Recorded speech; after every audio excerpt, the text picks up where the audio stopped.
Como dice Marie Curie, en la vida no existe nada que temer, solo cosas que comprender.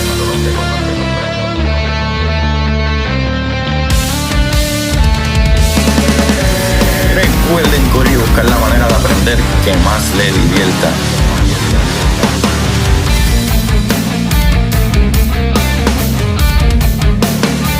Neil deGrasse Tyson dice: nadie que es curioso es tonto. Las personas que no hacen preguntas permanecen ignorantes el resto de su vida. Y para ustedes, esto es curiosidad científica.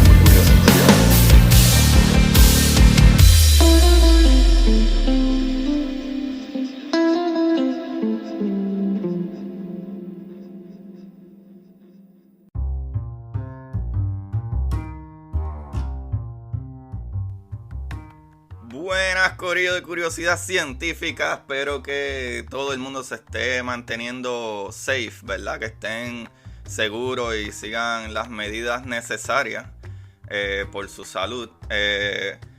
Nada, otras personas me han comentado como que por qué no he tirado un capítulo del COVID-19 y pues porque no creo que sea necesario. Creo que hay suficiente información, ¿sabes? De todos lados. Creo que incluso es como que demasiada información, por ponerlo así.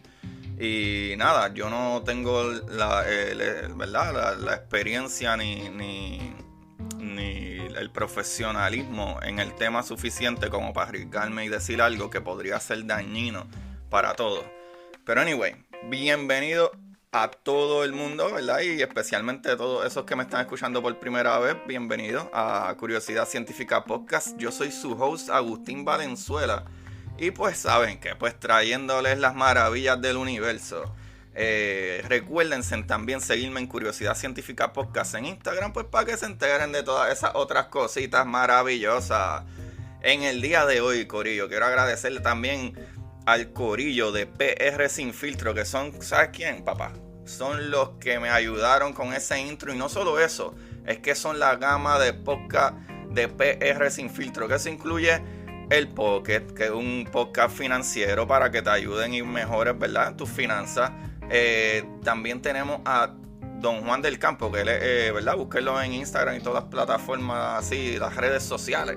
Pero ese muchachito, él tiene su propio podcast que es súper bueno, conversaciones brutales, y se llama Café en Mano Podcast. Y pues, ¿qué más? Pues este podcast, Curiosidad Científica, vayan y busquen la red de PR Sin Filtro y envíenle mensajes para ver qué ellos pueden hacer por ustedes, para que mejoren su programa, ¿verdad? Social media y todas esas cositas. El día de hoy, corillo, hoy es jueves 26 de marzo. Y nada, simple y sencillamente, usualmente estoy tratando de hacer capítulos que tengan que ver más con biografías que me las habían pedido, pero el día de hoy, como el lunes tuve la entrevista con el magnífico ser humano Daniel Whiteson, que él y Jorge Chang escribieron un libro que se llama We Have No Idea, ¿verdad? No tenemos ninguna idea. Y pues tuve la suerte y le agradezco mucho a Daniel Whiteson por darme de su tiempo, y tuvimos una conversación súper maravillosa. Pero ¿qué sucede? Daniel Whiteson no habla tanto español, so hicimos la conversación en inglés. So yo les dije que iba a traerles el resumen, el resumen, papá, el resumen, chavales. Anyway. So, corillo, nada, el resumen de las cositas que hablamos, de los puntos que hablamos de la mejor manera, ¿verdad?, posible.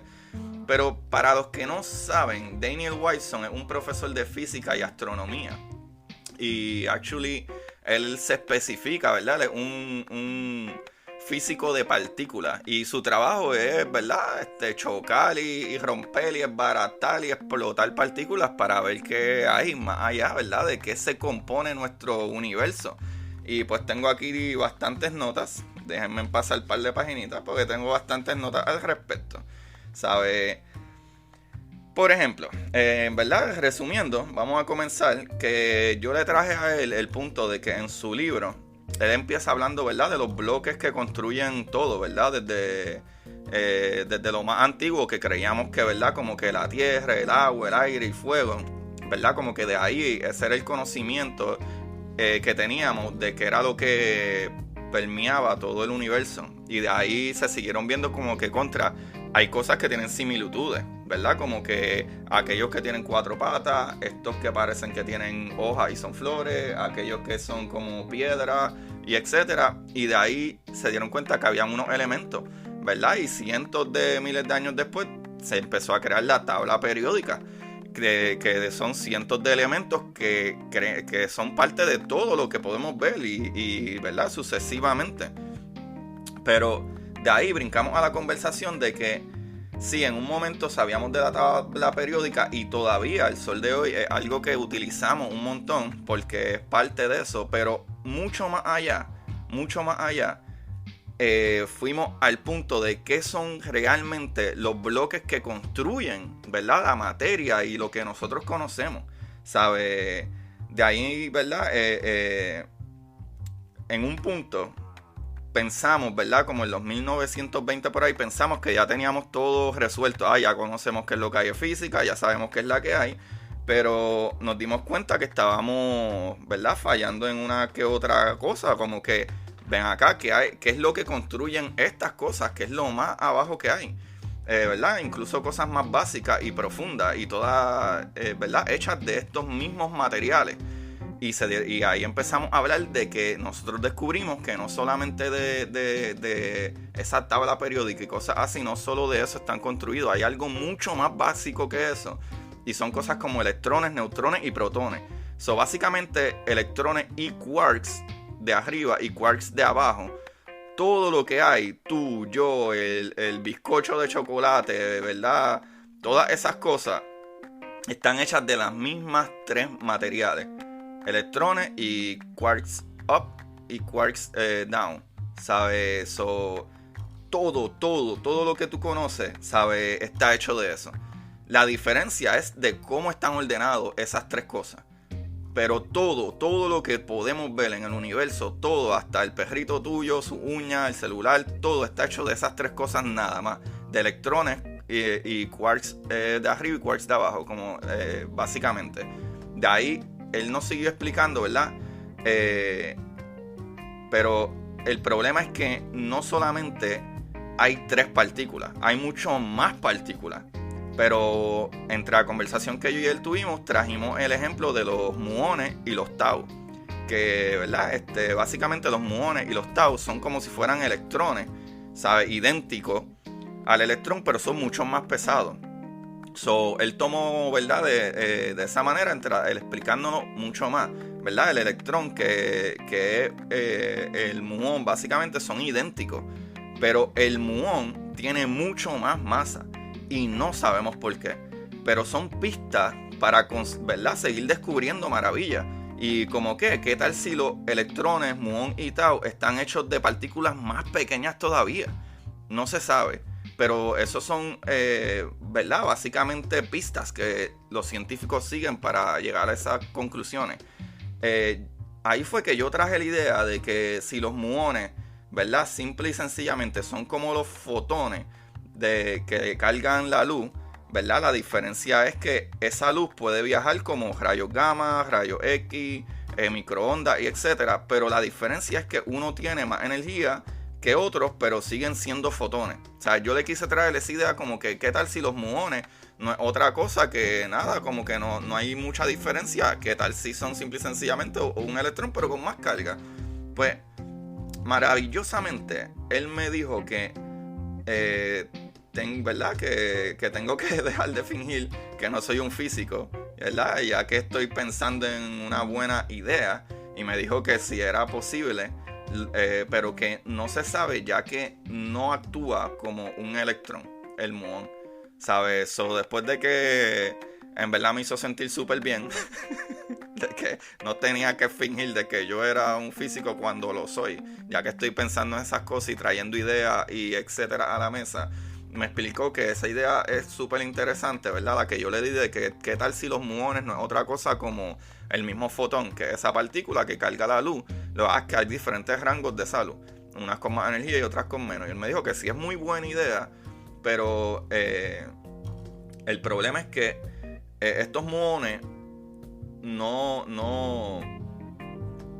no duran mucho, duran ciertos microsegundos. Y cuando tratamos de, ¿verdad?, de como que identificar qué sucede con ellos o cómo actúan, no hay patterns, ¿verdad? No hay cosas como que tan en común. Simple y sencillamente es que se ven, tienen la misma carga y etcétera que el electrón, pero no son un electrón, es otra partícula. So, de ahí seguimos, ¿verdad?, identificando otras partículas que tienen partículas en común. Ya que como el electrón tiene partículas en común, pues seguimos identificando otras que pues tenían partículas en común. Y aquí saltamos a los quarks, que by the way es una de las partículas que más a mí me vuela la cabeza. Y van a saber por qué. Básicamente los quarks tienen unos primos pesados también, como el quark de arriba y el quark de abajo, ¿verdad? Pues, todos los quarks, ¿verdad? Lo que está, los protones están hechos y todas esas cosas son de quarks, y unos quarks de up y otros down, ¿verdad? De arriba y de abajo.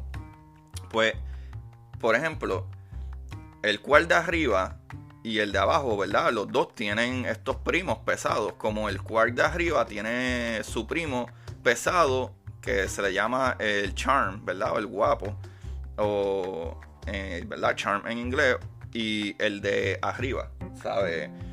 Entonces tenemos la idea de cómo algunas de estas partículas reciben su masa y tienen que ver con el bosón de Higgs, ¿verdad? De Higgs boson. Entonces ahí es como que nos explicamos por qué sucede eso. Tampoco sabemos, y eso es lo que nos trae más preguntas como científicos de seguir investigando. Lo que sí sabemos es que existe una partícula que se llama el bosón de Higgs, que le da masa a ciertas partículas, porque también no le da masa a todas las partículas, es solo a algunas partículas. Y en el caso de estos quarks, hay como quien dice unos primos de los quarks, que es el charm y el up, o el high quark, que reciben esa masa. O sea, el por qué tampoco lo sabemos. So, los quarks, ¿verdad? Luego hablamos de que los quarks trabajan con otra fuerza y otro campo, como el campo de fuerza nuclear fuerte. So, de ahí seguimos. Este campo, ¿verdad?, o fuerza nuclear fuerte, una de las fuerzas fundamentales, trabaja y se encarga de mantener ese núcleo unido, ¿verdad? Si no fuera por esta fuerza, ya que los protones son de carga positiva, se expulsarían unos a otros o explotarían hacia afuera, ¿verdad? ¿Por qué? Porque todo lo positivo se repele, ¿verdad? No todo lo positivo. Todo lo que tiene una misma carga, ¿verdad? Si tú eres negativo o positivo, tú no macheas. O tú necesitas un negativo y un positivo para estar ¿verdad? Unidos. Los polos opuestos se atraen, los polos que son iguales se repelen. So, ahí seguimos, ¿verdad? Esta fuerza, ¿verdad? Esta fuerza nuclear fuerte es tan fuerte, tan fuerte, que trabaja completamente diferente a todas las demás fuerzas, ¿verdad? Como la fuerza de gravedad, mientras más lejos pues más débil, ¿verdad? O un objeto está del otro, pues más débil es esa fuerza. O sea, igual que la fuerza electromagnética, mientras más lejos está, menos fuerza tiene de atracción o lo que sea, menos efectos tiene. Pero el Strong Nuclear Force, ¿verdad? La fuerza nuclear fuerte, mientras más tratas de alejar un quark de otro, más fuerte se pone esa fuerza. O sea, es más difícil todavía es de separarlo. Al punto, corillo, que fuera de la nada crea otro quark, porque no pueden estar solos. La razón, ¿verdad? No sabemos, pero más increíble que eso es que en el campo electromagnético hay dos cargas, ¿verdad? Negativa y positiva. Los quarks tienen 3 cargas, corillo. So, para que no haga, ¿verdad? No haga sentido, los físicos, ¿verdad? O científicos le ponemos, ¿verdad?, colores a esas cargas, como rojo, azul y verde, porque tiene como 3 puntas, en vez de lo que regularmente nosotros conocemos con carga, es como que negativo y positivo. Esas 2 cargas, pues los quarks aparentemente tienen 3 diferentes cargas, y como nosotros bregamos esto en ciencia, es que tratamos de buscar cosas que nosotros, ¿verdad?, conocemos, para tratar entonces de explicar esas cosas. Y más adelante voy a hablar un poco más de eso también. So, ¿qué sucede? lo cual al unirse, ¿verdad? Crean el balance, esas tres cargas, crean un balance. ¿Verdad? Y por ejemplo, para tú tener un balance en ese núcleo, ¿verdad? Esos quarks siempre están en esos pares de 3 y para balancear se necesita la carga roja, la azul y la verde junta y crea el color blanco, como ellos le dicen, ¿verdad? Para identificar que está en balance. Pero por si acaso un protón, ¿verdad? Se crea de 3 quarks juntos, ¿sabes? Un protón son 3 quarks juntos. O sea, cada vez que tú hablas de la materia, como ya dije, ¿verdad? Que dije que todo, desde tu uña, tu perrito, el bizcocho, todo en el universo está hecho por 3 partículas, las mismas 3 partículas. Eso no cambia, son las mismas 3 partículas: electrones, protones y neutrones. O básicamente electrones y quarks up y quarks down, ¿sabes? So, básicamente la diferencia entre todas las demás cosas es cómo están arranged, ¿verdad? Acomodadas esas partículas es lo que hace que cambie una cosa de otra o el material. So, básicamente los quarks crean otro quark cuando tratamos de separarlos para crear o mantener ese balance. Por más que tú trates de separar un quark de otro, si logras hacerlo, no te apures que él va a crear su balance. Y de la nada aparece otro quark. Y lo brutal con esto es que no sabemos por qué, pero así es que funciona. Ahora, de ahí esa conversación siguió poniéndose mucho más interesante. So, de ese punto seguimos nuestro paseo mental, ¿verdad? Tocando todos los puntos y bajamos a hablar de la fuerza nuclear débil. Y como lo esperaba ¿verdad? Del momento que yo sabía que yo iba a hablar con Daniel, ¿verdad? Con Daniel, es que yo sabía que él me iba a explotar la cabeza, ¿sabes? Varias veces. Y aquí me dijo que los físicos se dieron cuenta que el Nuclear Weak Force, ¿verdad? La fuerza nuclear débil, es parte del electromagnetismo, corillo. Eso está brutal, corillo, ¿verdad? Y esa fuerza se le llama el electroweak. So, cuando tú hables de la fuerza nuclear débil, estás hablando del electroweak, ¿sabes? Eso está súper brutal. So, básicamente se podría decir todavía los científicos hablamos de las fuerzas fundamentales como las 4 fuerzas, ¿verdad? La gravitacional, electromagnética, nuclear fuerte y nuclear débil. Pero básicamente si tú dices como que hay 3 fuerzas, ¿verdad? Está la fuerza electromagnética, gravedad y nuclear fuerte, estás bien también.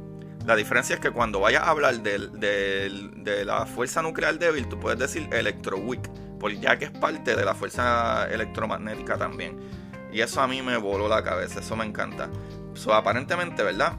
Estas partículas como la W y la Z, ¿verdad? Los bosones W y Z son partículas que han perdido carga con el tiempo, ¿verdad? Pero son parte del electromagnetismo, aparentemente. ¿Qué pasa con eso? Por si no me entendieron. La fuerza nuclear débil trabaja con unas partículas en específico. Esas partículas, que lo vamos a ver más adelante, yo le pregunté a él bien porque no entendía eso y, brother, él lo explicó de una manera tan fácil y tan fascinante. Y es que la fuerza nuclear débil trabaja con unas partículas en específico y es la W, la Z y el fotón. Son una Z, 2 W y el fotón. Son 4 partículas. Pero el WC boson, como le llaman, la W y la Z, el bosón de la W y de la Z, aparentemente son partículas que se afectan un montón por ese fotón de Higgs y le da mucha masa. Y al darle mucha masa son súper pesados y son súper débiles. Por eso es que son así. Por eso es que esa fuerza es tan débil. ¿Sabes? En algunos, ¿verdad? Aparentemente en algún principio del universo se cree, ¿verdad? Que estas partículas tenían mucho más fuerza y con los años se han desgastado. So, un punto súper importante aquí es que la física trata de simplificar las cosas lo más posible. Y Daniel pone el ejemplo que a finales de los 1800 es que nos dimos cuenta que habían una fuerza que pensábamos que eran distintas, pero no. Como si una persona viera un elefante toda su vida, pero de frente, y otra persona viera el elefante, ¿verdad?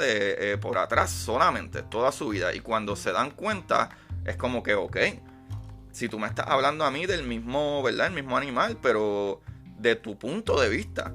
Y se dieron cuenta, ¿verdad?, que el magnetismo y la electricidad son lo mismo. ¿Por qué? Porque la electricidad, si tú estás generando electricidad, tú creas magnetismo. Y con el magnetismo tú puedes crear electricidad. Y se dieron cuenta, mira, esta es la misma fuerza. Simple y sencillamente lo estamos mirando de una manera, ¿verdad?, de dos perspectivas diferentes, y pues lo esclarecimos. Y ahora con la fuerza nuclear débil, que le podemos llamar electroweak, porque está conectada a la fuerza electromagnética, ya todo eso se unifica, y eso está súper brutal.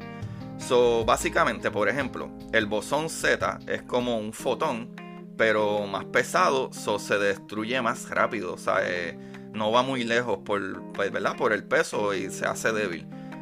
Aquí es donde el bosón de Higgs le da esa masa por alguna razón y lo hace pesado y débil. Hay 4 partículas, como les dije, ¿verdad?, de esta fuerza débil, que es el fotón, que es la partícula que no tiene ningún tipo de masa. El bosón de Higgs aparentemente no afecta al fotón, pero entonces está la partícula Z y la 2W. Por si no entendieron eso perfectamente bien, es bien sencillo, ¿sabes? Simple y sencillamente, la fuerza nuclear débil trabaja con 4 partículas: el fotón, la Z y las 2W.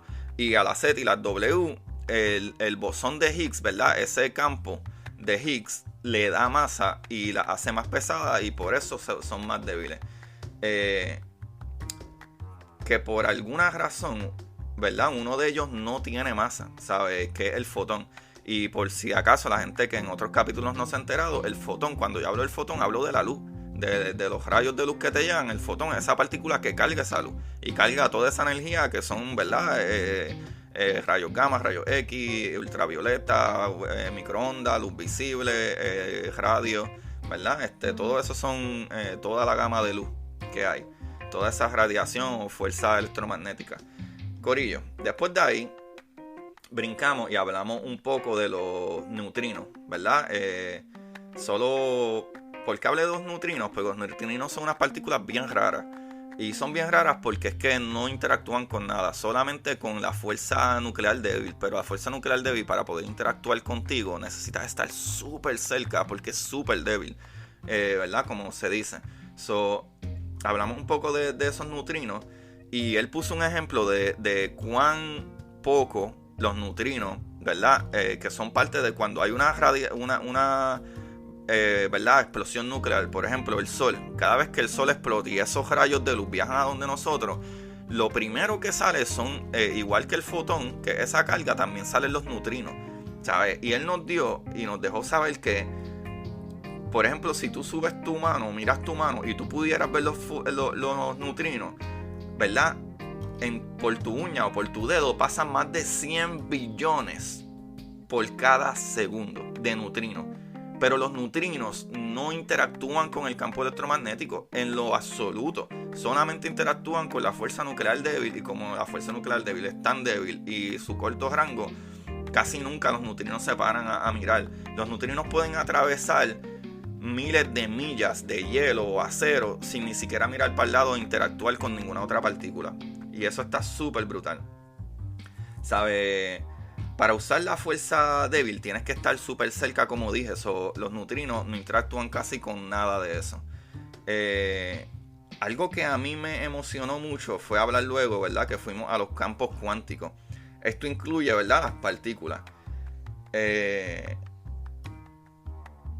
Básicamente, cuando quise traerle los dos campos cuánticos, es porque nosotros hablamos de partículas en este momento, ¿verdad? Todo el principio de la conversación estábamos hablando de partículas de manera física, como si fueran puntos en el espacio, ¿verdad? Algo físico, algo que tú te puedes imaginar como que es un objeto.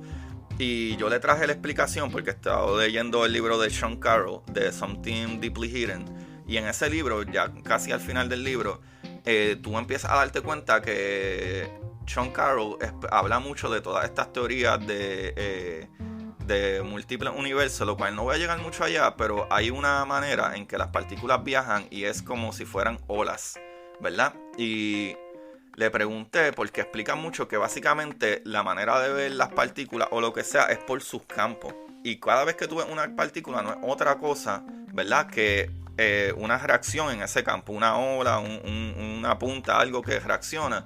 Y eso es lo que vemos como partícula. pero las partículas aparentemente no son puntos en el espacio, sino una reacción en ese campo. Cuando yo les pregunté sobre eso, como que tú me puedes explicar de qué son las partículas como tal, si son un punto en el espacio en verdad, o si son olas, o verdad se mueven como olas, o si son reacciones en un campo cuántico, ¿qué es la que hay? Él me dijo, lo que sucede es, ¿verdad? Es que las cosas, nosotros al explicar las cosas como científicos, tenemos que hacerlo por cosas que conocemos, o sea, y que hacen sentido para hablar de ellos, como las olas o puntos en el espacio o otra en un campo, y lo tratamos de explicar como sabemos, ¿sabes? Por ejemplo, ¿sabes? Como que ninguna de ellas, básicamente lo que él dijo es como que ninguna de ellas es verdad, pero todas ellas funcionan cuando nosotros tratamos de explicar qué es lo que vemos, ya que son cosas que no conocemos como tal y hay que buscar la manera de explicarlas. Y un ejemplo que él me dio súper brutal es como si nos dan un sabor nuevo de helado, ¿verdad? De mantecado. Y vamos a describirlo por lo que conocemos, ¿verdad? Si a ti yo te doy un sabor nuevo que nunca ha sido creado en el mundo de helado y te digo a qué te sabe, ¿qué es lo que nosotros vamos a empezar a hacer? Como que, bueno, sabe como que un poco a café, maybe creo que tiene algo de almendra y a lo mejor sabor a guineo. Me sabe como algo así más o menos. ¿Pero qué? Porque las cosas siempre las tratamos de explicar con lo que sabemos. Por eso es que cuando hacemos cálculos, a veces los cálculos nos ayudan viéndolos de ¿verdad? Viendo las partículas de una manera como puntos en el espacio, o a veces nos ayudan viéndolas como si fueran olas, o a veces nos ayudan viendo como si fueran reacciones en un campo como tal. Incluso le hablé hasta a contraso, hasta incluso si vamos al nivel de las cuerdas, la teoría de cuerdas, que es lo más súper pequeño que otra teoría que existe. Él dice hasta aplicando esa teoría la podríamos utilizar si existe o no, pero lo utilizamos para poder explicar cosas que no entendemos y nos hagan más sentido. Eso es súper bueno. De ahí pasamos al Large Hadron Collider. Corillo, yo le pregunté a él cómo es que funciona el Large Hadron Collider y él me explicó súper bien y eso me encanta. ¿Por qué? Porque siempre tuve la duda de, ok, ¿cómo funciona? Porque cuando tú dices que estás chocando unas partículas con otras, yo dije, ¿cómo funciona eso? O sea, tú divides una partícula o tú simple y sencillamente pones hidrógeno líquido o gas o cómo es, ¿verdad? Y él dice como que, mira, ¿no? En verdad, las partículas, acuérdate que son súper pequeñas. Para que ustedes tengan una idea de lo pequeñas que son las partículas, nosotros vemos las partículas, ¿verdad? En el LHC, el Large Hadron Collider, ¿verdad? El colisionador de partículas, es como 10/23. ¿Sabes? Si quieres un ejemplo de eso, es como una célula de tu cuerpo, ¿verdad? Que es microscópica. Una célula de tu cuerpo. En una célula de tu cuerpo hay como 1 trillón de partículas, de átomos. O sea, básicamente átomos. Hay como 1 trillón de átomos en una célula tuya. Eso imagina qué pequeño es. O sea, añade 23 o 26 ceros después del 10. O sea, es un número ridículamente grande. O en este caso, ridículamente pequeño, ¿verdad? Si multiplicas eso al revés, en pequeño, como es 10 a la negativo 23 o 10 a la negativo 26, algo así. Eso son 26 ceros antes de llegar al primer 1. Así de pequeño, ¿verdad? Desde el punto de una célula hacia abajo. Es algo súper ridículamente pequeño. ¿Qué sucede? Básicamente él me explicó que sí, que tú llenas estas partes y el Large, ¿verdad? El LHC, el Large Hadron Collider, discúlpenme, tiene varias partes. Una que empieza a calentar ese gas, ¿verdad? O esos protones, va empezando a moverlos, y lo que hace es que uno de los gases va para un lado y el otro va para el otro. Y es un montón de gas que ponen ahí y lo mueven lo más rápido que puedan, más cerca de la velocidad de la luz, lo más caliente posible, hasta que sube a la unidad, que es la más grande, donde comienzan las colisiones. Y así es que sucede. Y tienen como si fueran un montón de cámaras y sensores para captar todas esas cosas y después estudiar la data. Entonces, básicamente yo le pregunté a él si, ¿verdad? Como que qué necesitaríamos, o si él cree que con un colisionador de partículas más grandes podríamos ver más cosas. Él me dijo, uno nunca puede asegurarse de eso, pero definitivamente nos ayudaría a entender muchas cosas más, como que a lo mejor no hay ninguna partícula más pequeña. Y de ahí yo le pregunté a él como si hay alguna partícula, porque por ejemplo en el caso del bosón de Higgs, nosotros teníamos una teoría que funcionaba encontrando ese bosón. So ya teníamos en mente que era algo que teníamos que encontrar y pues terminamos encontrando el bosón de Higgs. Otra partícula que nosotros estamos tratando de buscar es el gravitón, para tratar de explicar la gravedad en una manera de mecánica cuántica, ¿verdad? O un campo cuántico. ¿Y qué sucede? Yo le dije a él también como que pues si hay alguna otra partícula que ustedes están tratando de encontrar como ¿verdad? Que no sea el gravitón. Y él me dijo que sí, especialmente en su campo de búsqueda, él lo que estaba tratando de buscar es la partícula de materia oscura, ¿sabe? Para ver y si comprendemos de una vez por otra qué es la materia oscura. Entonces yo dije, ok, pero tengo una duda porque la materia oscura no se puede, ¿verdad? No interactúa con el campo electromagnético. ¿Cómo vamos a poder ver esa materia oscura si ustedes la llegan a crear ¿verdad? En el colisionador de partículas? ¿Cuál es la manera de detectarlo? Y él me dice que nosotros sabemos que hay unas reglas, ¿verdad? Unas leyes, por ponerlo así, que es de conservación de energía, básicamente. ¿Y qué sucede? Cuando tú tienes colisiones, tú tienes dos partículas. Una básicamente sube y otra baja, que eso es más o menos lo que pasa en el centro de un hoyo negro y por eso podemos verlo como la radiación de Hawking.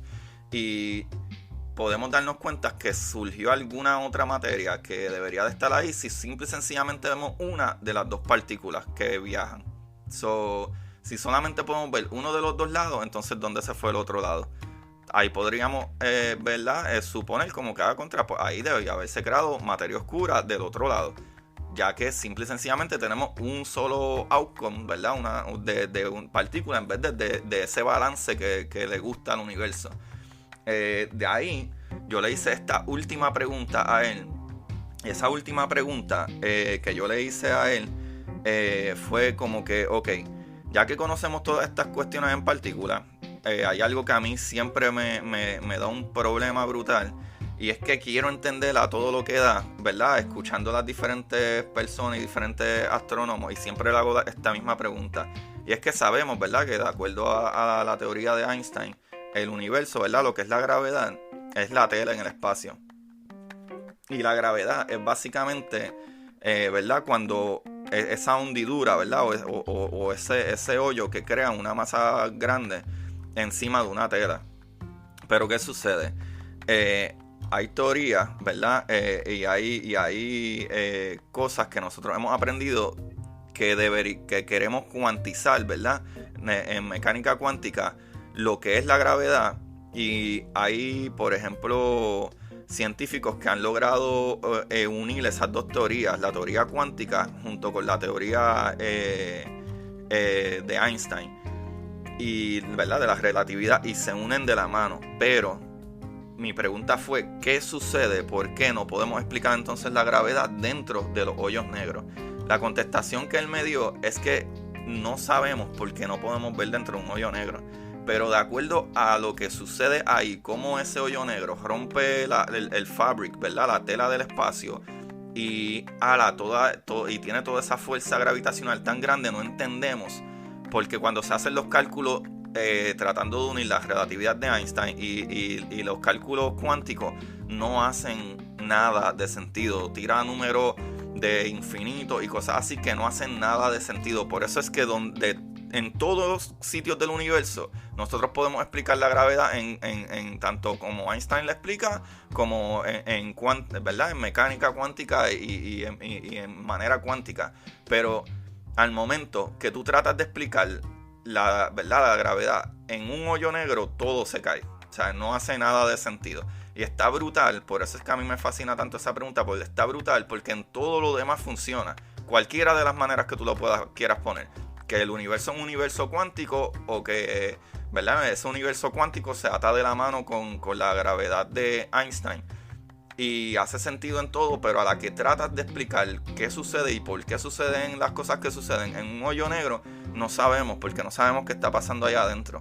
No hay una teoría que pueda explicar eso ahora mismo. Y ese es nuestro, ¿verdad? Nuestro flaw, como, ¿verdad? Podría decir. Y eso está brutal. Básicamente ese es el mega resumen que pude hacer. Fuera de eso, corillo, gracias y les agradezco un montón. Espero que este capítulo haya sido de mucha información. A mí me encantó y aprendí un montón. Le quiero agradecer nuevamente a Daniel Whiteson por tomarse de su tiempo para hablar con nosotros, hermanos. Vayan y síganlo. Y también busquen su libro de We Have No Idea, que es Jorge Chang y Daniel Whiteson. Ellos son súper tremendas personas, súper brutal, corillo. Ellos son súper cómicos. Ellos tienen un podcast que se llama Daniel and Jorge Explain the Universe. Daniel y Jorge explican el universo. Vayan y chequenlo, tremendo podcast, mucha buena información ahí también. Ellos son súper graciosos. Busquen también a Jorge Chang. Él es el dueño de PhD Comics. Y ellos van a tener un live para contestar preguntas mañana, viernes 27, de 10 de la mañana a 1 de la tarde. Vayan al canal de Jorge Chang, PhD Comics o PhD Live, creo que es. Los links están en mi página. Anyway, vayan y chequen en mi página de Instagram de Curiosidad Científica Podcast para que se enteren la información de ese live que ellos van a hacer mañana. Corillo, no se pierdan esta oportunidad de hacerle preguntas maravillosas a literalmente un ingeniero y un físico de partículas que también es maestro de astronomía. No pueden pasarse eso. Yo no me lo voy a perder. Yo voy a estar ahí, Corillo. Vamos a tirarle un par de preguntitas ahí a Jorge y a Daniel mañana. Recuérdense, mañana de 10 de la mañana a 1 de la tarde. El primer YouTube Live de Jorge y Daniel hablando de esas maravillas. Piensen, tienen tiempo suficiente hoy para pensar en qué pregunta ustedes le quieren hacer. Corillo, a mí me emociona eso mucho, eso. Vayan y chequenselo. Recuérdense de seguirme en Curiosidad Científica Podcast en Instagram y sigan a PR Sin Filtro, que es este grupo de compañeros, tanto yo, Agustín Valenzuela, como Don Juan del Campo, en todas las plataformas.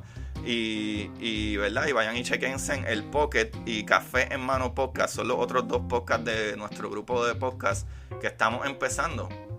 Y corillo, gracias por todo, se les quiere un montón, gracias por este apoyo tan inmenso. Y la próxima vez que tenga un capitulito, probablemente va a ser mi cumpleaños. Tírenme un feliz cumpleaños por ahí para agradecérselo. Por favor, suscríbanse, compartan estos capítulos, denme un rating en cualquier plataforma que ustedes lo estén escuchando. Estoy en todas las plataformas. Yo soy Agustín Valenzuela y agradezco un montón. También hay un link al final de mi capítulo, en la descripción del capítulo, donde me pueden ayudar también para seguir más adelante con mejor equipo y muchas cositas nuevas. Y merch, estoy pensando en hacer una mercancía, también camisas, tazas y etcétera. Y nada, corillo, se les quiere un montón y recuerden buscar la manera de aprender que más les guste. Bye bye, gracias, bye. Y para ustedes, esto es Curiosidad Científica.